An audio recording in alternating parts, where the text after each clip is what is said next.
Tailandia viene de la sonrisa, el Thai es el hombre que sonríe y siempre eres bienvenido en todas partes, te invitan a comer, a entrar en sus templos, a pasear por las ciudades. Es un país súper seguro. Creo que es uno de los destinos más interesantes para empezar a viajar. Y nos llamaba mucho la atención, les llaman mujeres jirafas porque llevan una serie de anillos en el cuello que se los ponen desde muy jovencitas, que tienen el cuello muy muy largo porque les van poniendo un aro cada año y luego tienen un problema muy gordo que no se los pueden quitar porque no tienen musculatura en el cuello y se les podría partir y se ahogan, que esto también es una forma de sometimiento que tuvo el hombre en esa época con estas mujeres. O sea que yo lo probé porque soy muy de probarlo todo, a no ser que sea como por ejemplo lo que me pasó en Bangkok, que estuve en el barrio chino y ahí tienen hasta alacranes en un palito y una cosa que no puedo con ella, que son las cucarachas, gigantescas en un palo, brillantitas que... Alicia, qué honor tenemos hoy de tenerte aquí con nosotros. Muchas gracias por haberme llamado, estoy encantada, claro que sí. Los encantados somos nosotros porque la de aventurillas que nos vas a contar hoy, porque la primera cosa que se me ocurre es, Alicia es una viajera, es motera, es aventurera, ¿cómo quieres que te nombre? A mí me gusta más motoviajera, porque en realidad soy una viajera que se mueve en vez de en bicicleta o con la mochila o en autobús o en autostop o en avión, se mueve en moto. Entonces creo que soy una motoviajera. Motera es más para la gente que le gusta ir a las concentraciones, acelerar y hacer ruido.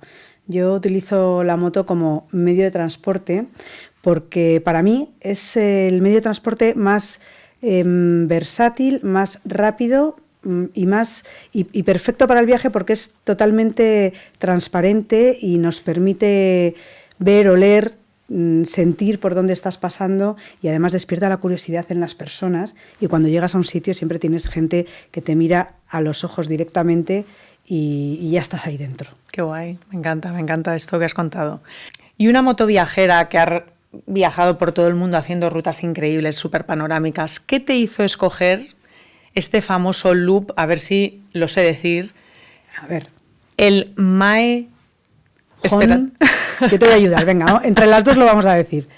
Mae Hong Son Loop. ¿Qué te hace escoger esta ruta? Pues mira, Tailandia he estado muchas veces, pero es más raro irse hacia el norte, ¿no? Hacia las montañas. Y este loop es como un reto para ciclistas y para motoristas, porque tiene más de 1080 curvas. Entonces eso ya para mí es como que hay un loop, una carretera circular que tiene más de 1000 curvas, tengo que hacerla.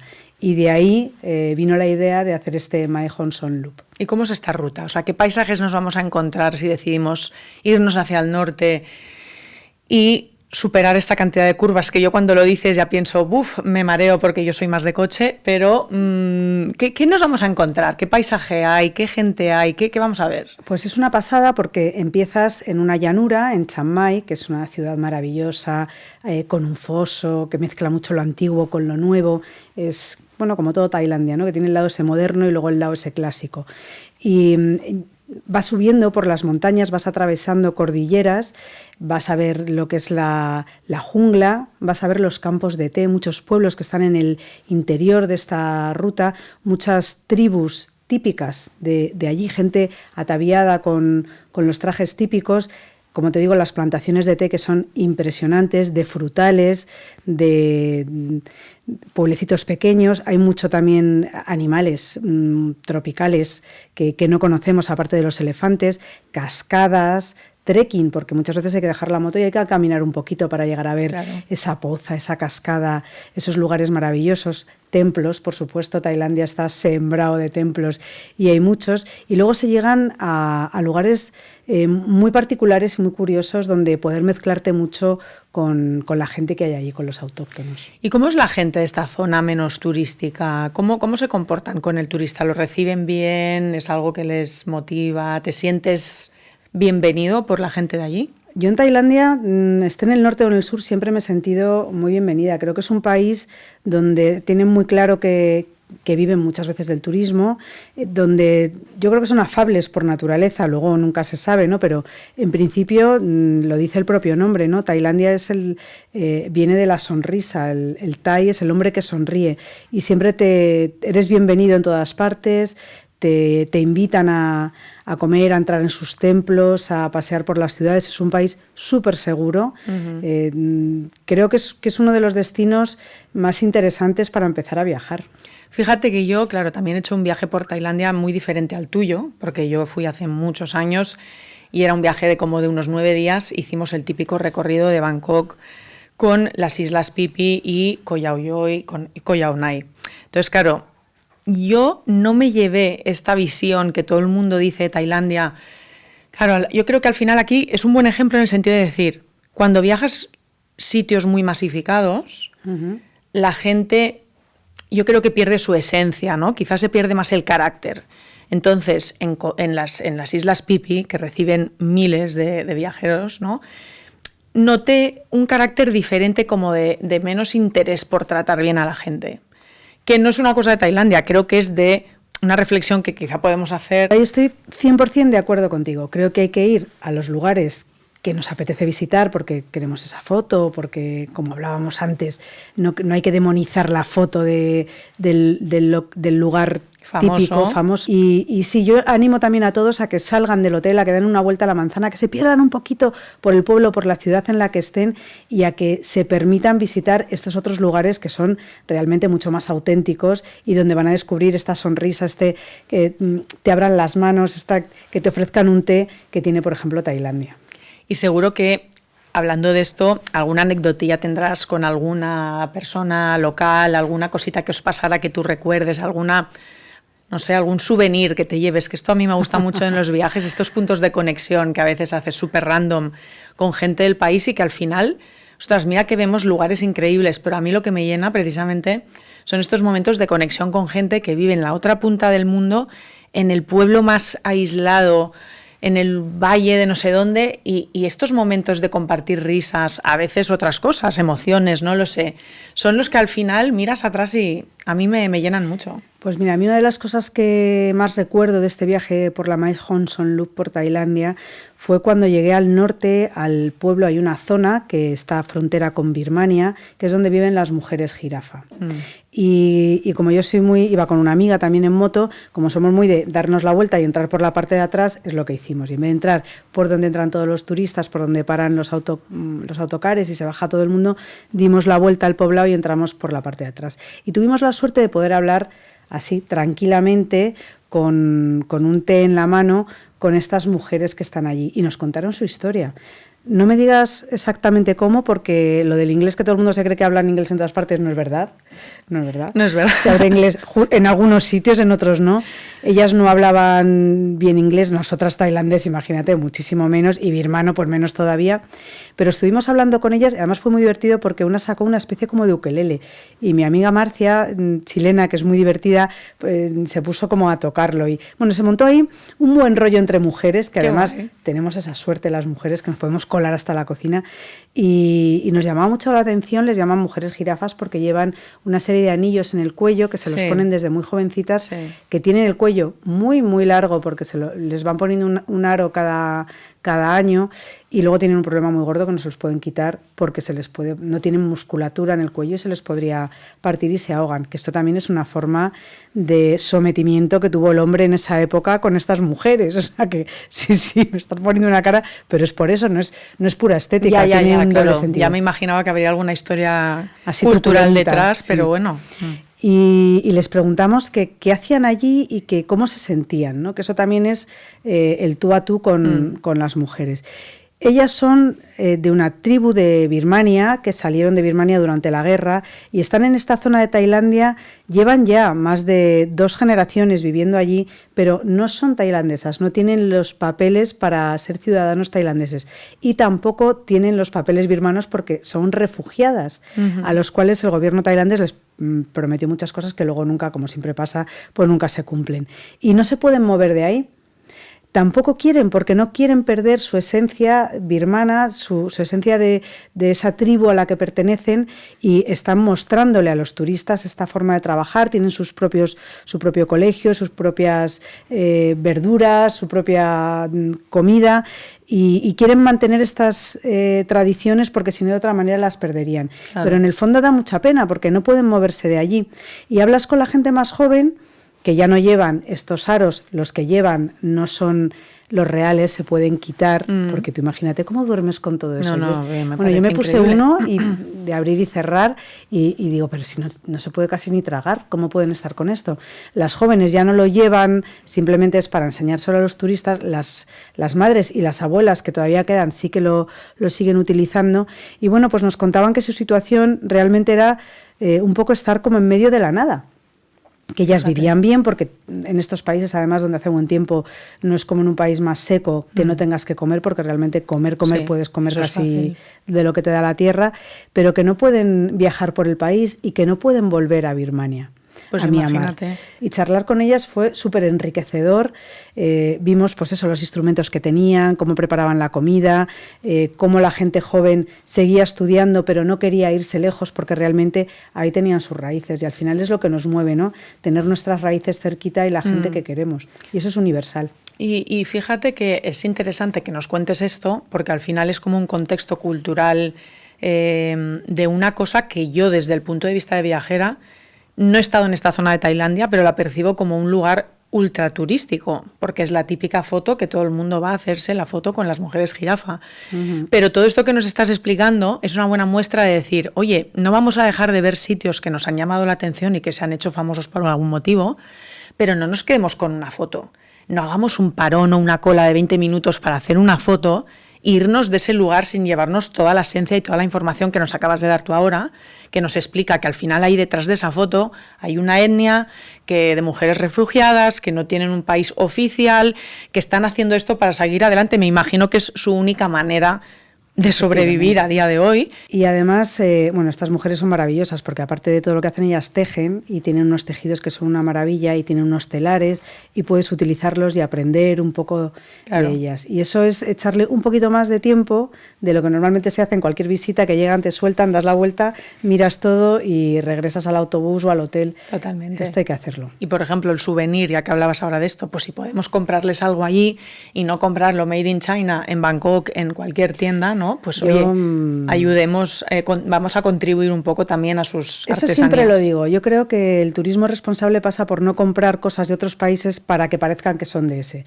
O esa foto, realmente una foto real que estás con ellas, que les pides permiso, por la que no te van a pedir dinero y que ha salido de una conversación y sobre todo llevarte el recuerdo. Este recuerdo que te estoy contando yo ahora, esto no tiene precio y es el mejor souvenir que pueda tener, porque nunca se me va a gastar. No, estoy muy de acuerdo que los mejores souvenirs son los recuerdos que nos llevamos a casa. Sí. Oye, y una motoviajera, me imagino que en sus viajes se encuentra algunas dificultades en la carretera o algún... Porque claro, viajar en moto, pues es lo que decías, tiene un contacto muy directo con el paisaje, con la gente, que realmente es que te ves, pero me imagino que también estás más expuesto, que tendrás más retos, más... Bueno, pues por ejemplo, cuando hay tráfico pesado tragas mucho humo y son motos, suelen ser motos, sobre todo en Asia, motos de cilindrada muy baja, van muy despacito, pero bueno, que tú vas también al ritmo, ¿no? de ahí. Hay que cambiar, hay que darle un clic a tu cerebro y cambiar la forma de conducir. No es lo mismo estar en Europa, en América, que en Asia. Y en los países asiáticos, aparte, en la mayoría se conduce, creo que en todos, por el lado contrario, que ya tienes que hacer ahí clic. Aunque es más fácil en moto que en coche, porque como no tienes volante ni nadie al lado, enseguida pillas el truquillo. Pero tú eres el último mono de la carretera, nadie te va a respetar, tienes que tener mucho cuidado. Y luego eso, con saber que tú eres el último mono, que ahí no puedes ir tocando el claxon y que se aparten, que no se van a apartar, y ver un poco cómo se manejan las demás motos, tú ya entras ahí en el asunto y te acabas moviendo como ellos, saltándote los semáforos si es el caso, metiéndote por donde no es si lo hacen ellos. O sea, casi es mejor hacer lo que hacen los demás que ir de... Pero mira, esto está bien porque también me lleva al decir, oye, qué importante es cuando viajamos observar con calma cómo son las cosas en ese país, ¿no? Que a veces llegamos a los sitios como con nuestra manera de pensar, funcionar, de nuestra cultura, de nuestro país, de nuestra manera de ser, pero que es importante llegar a un sitio y decir, oye, ¿cómo se mueve aquí la gente? ¿Cómo conducen? O sea, ¿no? Porque forma parte del respeto, ¿no? Cuando vas a un lugar y decir, oye, pues vamos a hacer las cosas como les gusta a ellos hacerlas, ¿no? A veces incluso se puede malinterpretar como de mala educación que tú impongas tu manera, ¿no? O sea, que esto que has dicho me hace pensar en que, a ver, no es lo mismo, porque no vamos en moto los que no vamos en moto, pero que aplica también al viajero de a pie, ¿no? De decir, observemos cómo hacen las cosas en los lugares que viajamos. Hay que observarlo y hay que darse cuenta cómo se comportan tanto los peatones, los coches, como las motos, como los camiones, porque si vas con tu mentalidad europea de hacer las cosas parando en los semáforos, ya te digo, probablemente te venga uno por detrás y te lleve por delante, porque igual hay un semáforo en rojo y aunque haya gente pasando, las motos se meten entre medias y hay que moverse ahí, be water, my friend, hay que moverse ahí con el flujo de los vehículos y a intentar ser como ellos y pasar de la manera más desapercibida posible, porque eso al final es lo que te está haciendo, es que te estás convirtiendo en una parte más de ese panorama en el que estás metido y estás viviendo el viaje todavía más desde dentro, ¿no? Comportándote como ellos, sin hacer locuras, siempre hay que ser súper prudente, pero sí, hay que mezclarse un poco y que no se note que eres el extranjero. Muy bien, me gusta esto. Pero y tú llegas a Tailandia, te vas al norte y vas al primer lugar que encuentras que alquilen motos o alquilas, tendrá que ser una moto especial, no te conformas con cualquiera. No, a ver, yo allí voy, por ejemplo, cuando llegué a Chiang Mai, pregunté a varias personas en el hotel. También muchas veces te puedes informar con los viajes que han hecho otros viajeros y dónde han alquilado las motos, y llegué a un sitio que tenían, no era cualquier moto, era una Royal Enfield de las nuevas, porque ya que vamos a hacer un viaje que no se nos rompa por el camino, y fuimos allí que nos daban garantías de que las motos estaban bien. Entonces, la verdad es que fue muy bonito porque no es llegar allí, alquilar la moto, pagar y ya está, ¿no?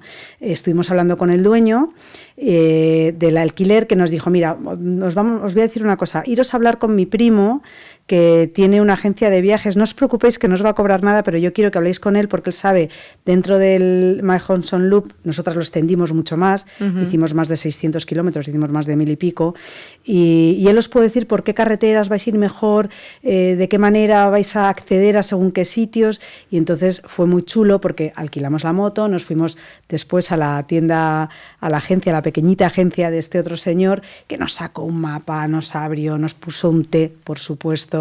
Estuvimos ahí charlando con él un buen rato, viendo los caminos, nos contaba y nos decía de qué manera, porque claro, imagínate que pinchas, ¿no? Claro. Y estás en un país que no conoces y que no hay talleres por en medio. Entonces le preguntábamos, ¿no? ¿Y si pinchamos, qué hacemos? Entonces, bueno, llevamos un kit antipinchados, que nada, es una cajita así que ocupa poco, pero nos explicó de qué manera, que esto también es muy curioso con la gasolina, de qué manera saber dónde hay un taller o un sitio, no un taller, sino un sitio donde te puedan ayudar. Y esto pasa en muchos países, es muy divertido, porque te dicen, mira, si ves en la carretera que hay unas botellas que son como de cristal así puestas en la cuneta, no es que vendan refrescos, es que ahí venden gasolina. Y si ves un neumático que está puesto con un botecito encima o no sé qué, ahí arreglan pinchazos. Son como señales. Y esto es universal, o sea, te lo puedes encontrar en cualquier país. Sí, en los países, dependiendo de los países o de los continentes, cambia. En África, por ejemplo, son los bidones naranja, que si los encuentras encima de un tejadillo significa que ahí tienen gasolina del black market, que muchas veces es que no hay otro porque no hay gasolineras. Claro. En Sudamérica, por ejemplo, son los neumáticos que ponen 3 o 4 neumáticos uno encima de otro y ahí sabes que te vulcanizan, que te arreglan los pinchazos.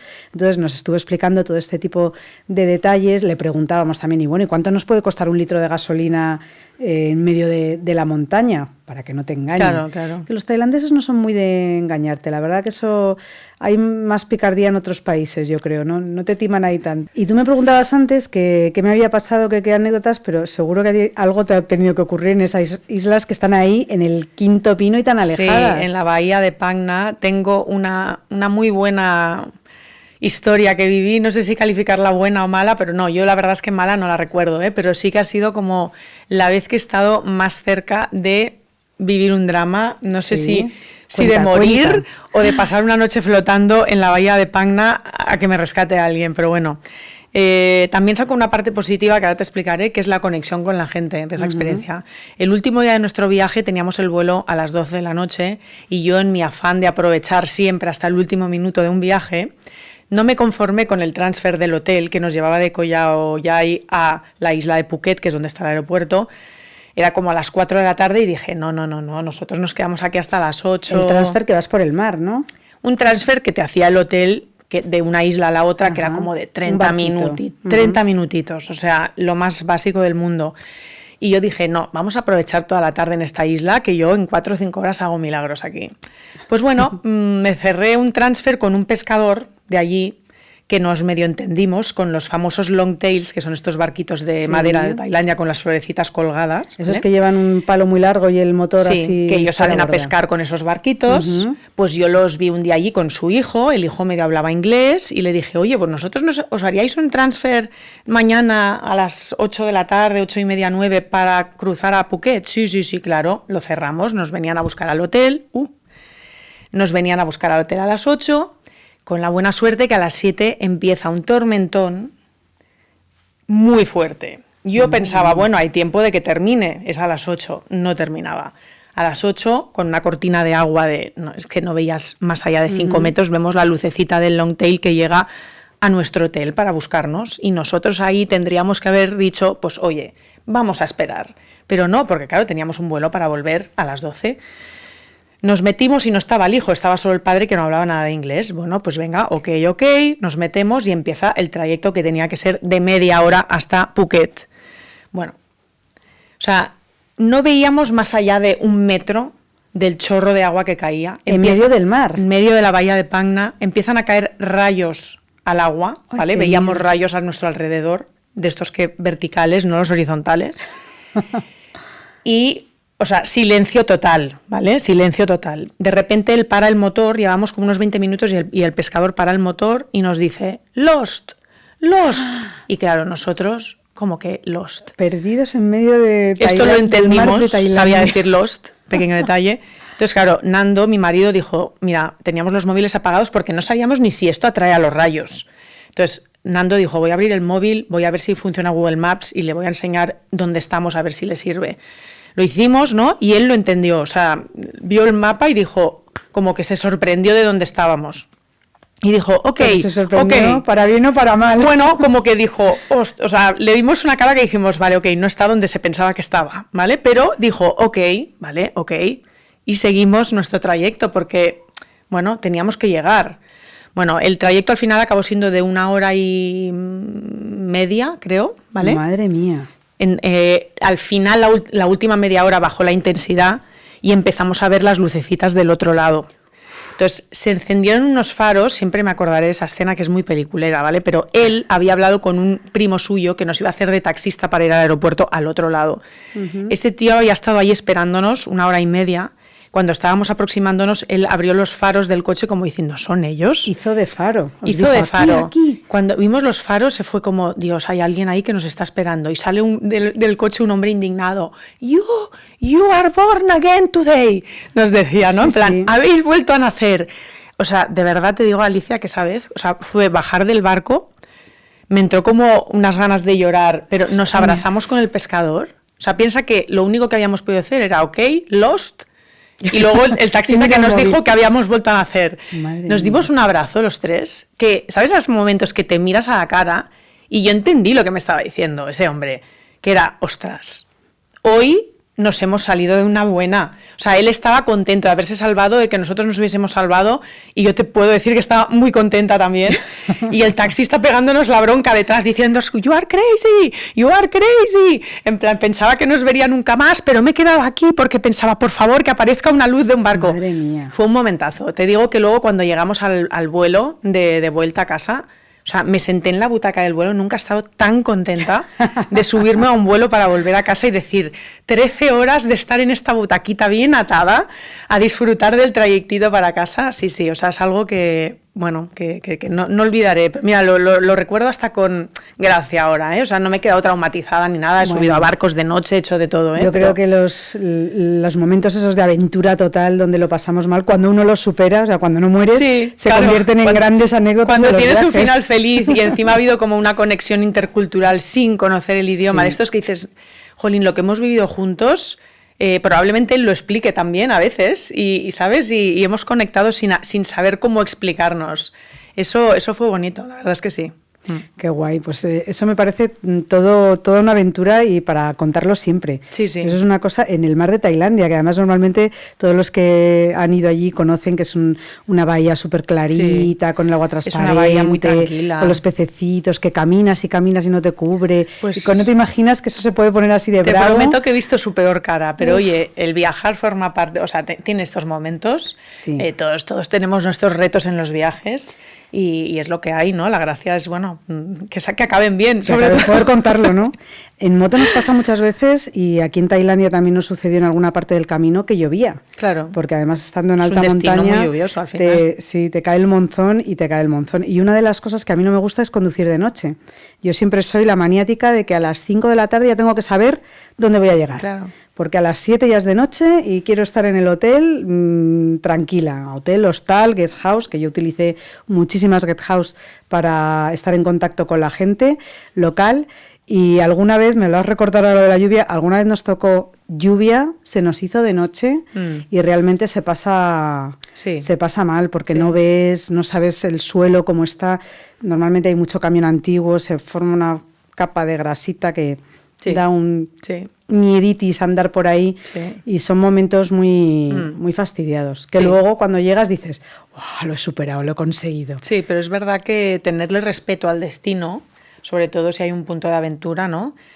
Esto que dices, a mí no me gusta conducir de noche, me parece que está muy bien, porque al final cuando vamos a un sitio no dejamos de ser gente que está allí durante unos días, que no saben nada de la climatología, de las cosas que te pueden pasar. Y de noche, pues bueno, siempre es más incierto todo. De hecho, yo saco mi propio aprendizaje de mi pequeña historieta, es que, a ver, cuando el transfer que te proponen en un sitio es a esa hora, es por algo, ¿vale? Entonces, haber ido de lista, no, espérate que me voy a sacar 5 horas más yéndome de noche, no lo he vuelto a hacer. Porque es, oye, yo qué sé de la climatología de este sitio, si llueve cada tarde, si una tormenta te puede pillar por sorpresa, no lo sé. Yo, fíjate que te digo que bien hecho y yo lo seguiría haciendo.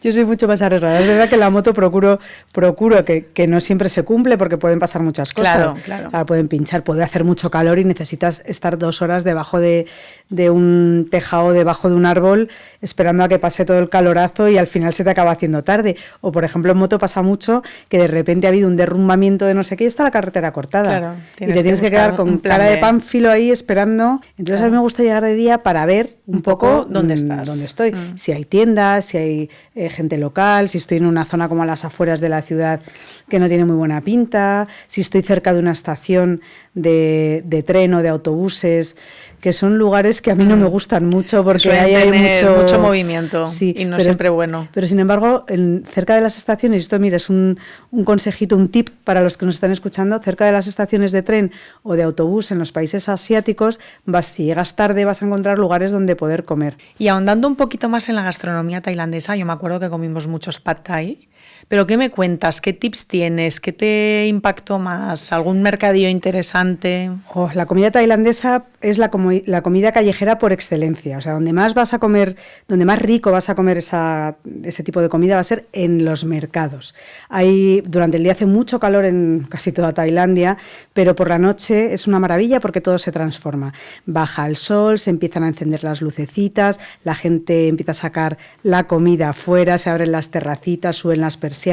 Y uno de los sitios de esta Mae Hong Son Loop es en el pueblo de Mae Hong Son, a ver si lo decimos bien, porque el tailandés es complicado. Es complicado. Que es un pueblo chiquitito que está entre montañas, con un lago, con templos alrededor del lago, y todo ese paseo que rodea el lago se llena de puestos de comida y puestos callejeros de ropa, de telas, hasta de camisetas, la típica camiseta de yo hice el Mae Hong Son Loop, lo puedes comprar allí. ¿La compraste? No, compré una pegatina para la moto. Yo soy más de pegatinas. Y es una pasada porque puedes ir caminando al fresquito del agua y oliendo y viendo cómo hacen todo este tipo de comida. Una de las cosas que más utilizan en Tailandia es el cerdo.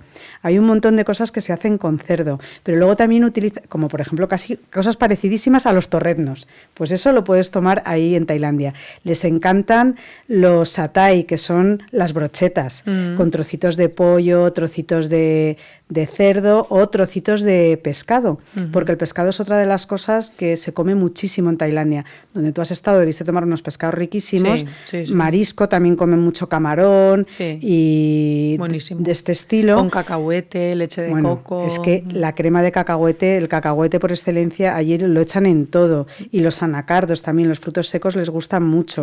La fruta. A mí una de las cosas que me fascinan de Tailandia es irme a los puestecillos de fruta y empezar con el dedo a señalar de esto, porque son frutas que nunca hemos visto aquí y que están deliciosas. Comes cosas que saben entre plátano y mandarina. Sabores nuevos, que es como difícil hoy en día ya que pruebes algo que digas, no había probado esto nunca en mi vida. Es guay, sí. Y una cosa típica, que es lo que tú decías, el pad thai, que lo puedes tomar de pollo, de verduras o lo puedes tomar de camarones, de marisco.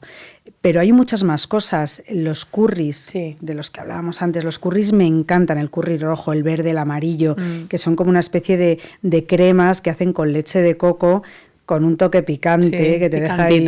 A mí es que el picante me encanta. Entonces, a mí también, o sea, no me gusta ya cuando se pasa demasiado, pero el picante me gusta, sí. El cilantro, que lo utilizan también en todo, que el que no está acostumbrado al sabor del cilantro al principio te llama mucho la atención, es durillo, pero luego le coges el gusto y enseguida te acostumbras. Y luego el arroz, que lo tienen de 100.000 maneras, los fideos de arroz que se utilizan para hacer el pad thai o para otras tantas cosas. Y una cosa que a mí me encanta, que desayunaba todos los días en Tailandia, que son los nem, que son unos rollitos, como rollito de primavera, pero en vez de estar frito, están crudos, es esas obleas de arroz en la que le meten dentro, suelen ser camarones y verdura, le ponen zanahoria, pepino, cacahuete, le ponen lima y me encanta. Y eso se moja en la famosa crema de cacahuete que hacen ellos tan rico. Me está entrando hambre. Te está entrando hambre. Y es que además en Tailandia es que comes por 5 euros. Con 5 euros te metes un platazo de arroz, de fideos, de curry. Y a ver, hablabas de animalitos, bichitos. Yo pregunto, ¿la gastronomía tailandesa, alguna cosita así un poco retadora que tuviste que comer o probar? En Tailandia, en el sur, se come con mucho picante, es una comida muy rica, pero en el norte comen insectos. Pero es que comen insectos que, por ejemplo, en uno de los pueblos por los que se pasan, este Hon Som Mon Lup, que se llama Pai, es un pueblecito muy chiquitín, como muy hippie, ves a mucha gente hippie así de esta que dices, ¿cuánto tiempo lleva aquí viviendo este señor? Que le han salido hasta raíces en los pies. Y es divertido porque en los restaurantes que hay tienen una carta, pero es que en esa carta vienen todo lo que está hecho con insectos. Y comen saltamontes y comen gusanos y pues eso. Pero insectos. ¿Comen y tú lo probaste o solo lo comen ellos y tú no probaste nada? Yo lo probé porque soy muy de probarlo todo, a no ser que sea como, por ejemplo, lo que me pasó en Bangkok, que estuve en el barrio chino y ahí tienen hasta alacranes en un palito y una cosa que no puedo con ella, que son las cucarachas, así gigantescas en un palo, brillantitas que dije, esto no lo voy a probar. Pero sin embargo allí en Pai sí que lo probé porque te lo ponen con los noodles, con los fideos y te lo hacen así fritito y es parecido a esto que se come en México también, a los chapulines. Los chapulines. Pues me costó. Rollo así parecido. Y lo probé y bueno, al final es que está tan picante y le echan tantas especias que no notas. Que no sabes, que no te estás comiendo un gusano asqueroso que te explote en la boca, ¿no? Y bueno, y fue muy divertido porque lo pedíamos en un restaurante que no hablan en inglés, por supuesto, y hacíamos así con el dedo, y que claro, tampoco sabes leer tailandés, y algunas fotitos, ¿no?, que ponen ahí, y no sé, y la señora nos miraba y nos decía, como diciendo, ¿pero estáis seguras que queréis comer esto? Sí, esto, y la otra. ¿Cómo lo haces para identificar, cómo encuentras el lugar que te da confianza a ti, como para decir, voy a pararme en este puestecito callejero y a probar las cosas? Y esto vale para todo el mundo, para todos los países del mundo. En los puestecillos en los que haya movimiento de comida, en los que haya gente pidiendo y gente yéndose con esa comida. O sea, que donde veamos que hay una cola, en este caso sí la hacemos. Sí, o donde veas que están moviendo mucho la comida, que pasa gente, la compra, siguen, y es muy guay. En Tailandia me encanta porque te lo suelen poner todo en hojas de no sé si serán hojas de platanero o de qué, pero te ponen la comida en esas cestitas que son como de hoja y me parece todo como súper orgánico y rico. Sí. Y el picante es bueno, ¿eh? Hay que echarle picante a todo, a los que no les gusta tienen que intentar que les vaya gustando. Y que sea un par de gotitas, iniciarse en el mundillo del picante. Porque el picante mata las bacterias. Es una de las cosas, los países donde hace mucho calor se toma picante porque mata las bacterias, es un buen conservante y luego también sacia más la comida. Dices, qué poco comen ya, porque se forran a picante, eso hace que se te quite el hambre antes. Muy bien, muy buenos tips nos has dado para la gastronomía tailandesa. Vale, Alicia, ahora te haré 4 preguntitas muy directas, ¿vale? Venga. ¿Tuk-tuk o moto? Moto, aunque si no sabes conducir una moto en tuk-tuk puede ser muy divertido también. ¿Y qué te quedas, con playa o con selva? Yo soy más de la selva, la montaña, las subidas, las bajadas. La playa está muy bien, pero yo en 2 días ya me he aburrido. Venga, ok. Una palabra en tailandés. En tailandés me sé unas cuantas. Y además depende si habla un hombre o una mujer. Esto me voy a enrollar un poquito, pero muy poco. Si tú eres mujer tienes que acabar las palabras en ka y si eres hombre tienes que acabarlas en kla. Entonces, por ejemplo, yo te diría, hola, ¿qué tal? Te puedo decir, kap kun ka. Oye. Y tú si eres un hombre me tendrías que decir, kap kun ka. Y también me sé, por ejemplo, siempre aprendo, por favor, gracias, hola y adiós son básicos. Y hola es muy fácil. Sabatika. Sabatika, oye, lo pronuncias muy bien, ¿no? Suena muy tailandés. Es que tengo una amiga tailandesa. Vale, ¿y un templo con el que te hayas quedado? Si solo puedes decir uno, ¿qué templo escoges? Hay templos maravillosos, pero yo creo que hay uno que me impresionó un montón porque es totalmente diferente a lo que puedas ver lo que pueda ser un templo en Tailandia, que es el Templo Blanco que está en Chiang Rai. Está un poquito más lejos de este Hon Som Mun Loop, que como te conté al principio, lo extendí un poco más, me fui hasta la trifrontera de Tailandia con Myanmar y con Laos, creo que es, y ahí muy cerquita, cerca del río Mekong, bajando por el río Mekong, llegas a una población donde está el Templo Blanco. Este Templo Blanco es pura fantasía. Es un templo moderno que lo ha hecho un arquitecto, no me sé ahora mismo el nombre porque es muy complicado, lo tendría que buscar porque son nombres muy raros, pero que lo ha regalado al pueblo tailandés.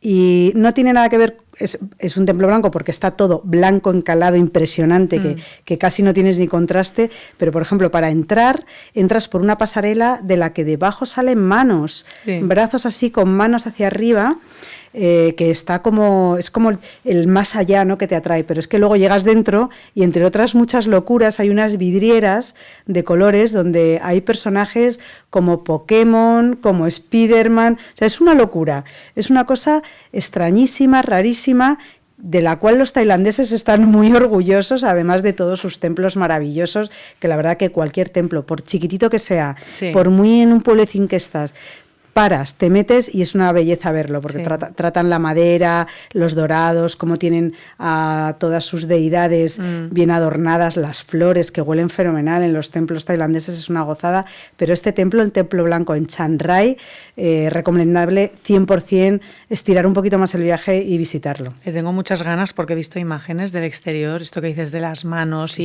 todo el diseño en blanco, me parece un lugar increíble, yo allí me volvía loca haciendo fotos. Bueno, pues Alicia, va terminando nuestro viaje por Tailandia y toca volver a casa, que eso me hace pensar en qué diferente es la sensación cuando uno se sube a un avión y se va a un destino con todo ese nervio y no, que no sabes lo que va a pasar, con todo el libro de páginas en blanco, y luego cuando subes al avión después del viaje para volver a casa y estás cargada de momentazos, de emociones, de todo esto que hemos ido hablando, conexiones con gente, cosas que explicarás toda tu vida, cosas que a lo mejor olvidarás, pero ¿no? Qué diferente es esa sensación del avión antes y después. La verdad es que sí, que a la ida vas como muy nerviosa y a la vuelta vas relajada y además te da tiempo a pensar otra vez en todo lo que has hecho, todo lo que has vivido, a revisar quien lleve cuadernitos de viaje algunas cosas y además a sentirse, como decías tú, después de aquel traslado en barco tan tremendo,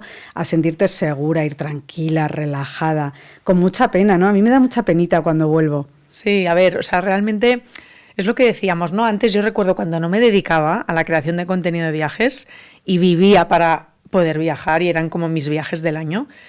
Ni te digo la emoción con la que me subía, que esa la tengo intacta a día de hoy. O sea, me subo a un avión con toda la emoción del mundo. Pero lo que ha cambiado es la vuelta. Yo antes, cuando tenía que volver a mi trabajo de abogada, la vuelta en el avión era muy dura. O sea, es que era subirme, mirar por la ventanita cuando despega el avión y vas viendo el paisaje y todo lo que dejas atrás. Te juro que soy muy pava yo y muy emocional. Se o sea, te salen las no lagrimillas. había viaje que no me pusiese a llorar como una pava, mirando por la ventana, porque era como, jolín, es que no es volver a casa, es que me estoy como despidiendo de un país, de unas cosas, de unas vivencias. A veces no sabes si vas a volver. Es como que, Sí. jolín, dejas atrás unos días por los que has estado... No sé cómo decirte, has Yo estado sí, te voy a esperando decir, ese momento has y ahora se ha estado acabado. viviendo en libertad, porque cuando uno viaja, realmente yo creo que son esos momentos en los que tenemos esa libertad como ser Sí, humano, ¿no? es como que te ir y despides de venir. muchas cosas y ese trayecto pues era como muy, muy triste. Y ahora, pues bueno, gracias a Dios que viajo muchísimo. Siempre me da penita dejar un destino, porque un destino es que son muchas cosas, no es un país, no es es mucho, ¿no? Entonces, ahora lo que pienso cuando me voy con pena es, oye, que viene otra aventura, viene otro viaje, vienen más cosas, pero sí, yo soy como muy sentimental cuando me voy Yo creo que tú vas a volver a Tailandia, ¿no? Hombre, yo creo que me lo merezco, aprovechando que además es un destino clásico de KLM, espero volver y darme esa oportunidad de viajar por Tailandia, salirme de lo típico, dedicarle más días y buscar pues lo que hemos dicho, ¿no? Ese viajar despacio, ese viajar con calma, observar, interactuar, aprender de dónde estamos, no, me gustaría mucho, la verdad. Pues si te animas a hacer el Hon Son Mon Loop, llámame, que te voy a dar 3 o 4 tips más, que no nos ha dado tiempo a dejar aquí para que sea perfecta esa parte del norte de Tailandia. Dalo por sentado, que te contactaré para que me des toda la info. Muchas gracias por este viaje, me ha encantado volver a revivir todo mi viaje por Tailandia. Me he quedado con las ganas, ahora tengo que volver yo también. Pues oye, planeemos una vuelta. Pues venga, ahí quedamos. Hala, muchas gracias, Alicia. Adiós.